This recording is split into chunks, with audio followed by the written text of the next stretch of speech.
Hey everyone, it's Mona here at Craft Clutch, and I wanted to jump on here real quick and tell you about something that's coming up. Chaz from Chaz's Crazy Creations and I are going to do another craft challenge. If you caught it last week, we did one for Valentine's Day, and this month we're going to do another one. We're actually going to try to do it regularly, and we want your input. We need your help. It's a fun way for Chaz and I to connect because she lives cross country from here, and it can be a fun way for us to connect with you guys too. So I'll tell you about that in a minute. So here are the rules for this month's challenge. It has to be a spring or Easter theme. It has to be painted. We can use stuff from our craft room to supplement the project. You know, glues, glitters, any kind of thing that you'd find in your craft room. Here's where you guys come in. We need your help to pick the fourth rule. And down below is a link to a survey. It's a 1-question survey.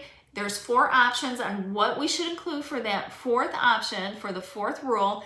And when you guys vote on it, whichever one wins is the one that we're gonna do. So hop on over there. It's a quick survey and help us out. We're also trying to figure out a fun name for the craft challenges. So if you have an idea, be sure to leave it down in the comments below. We'd love to hear it. So I will definitely see you next time. I will get back to you with the results so we know which the fourth rule is, and you guys can craft along with us. In the meantime, remember, life's too short not to shimmer, so grab your glue gun and your glitter. Stay safe. Bye, guys.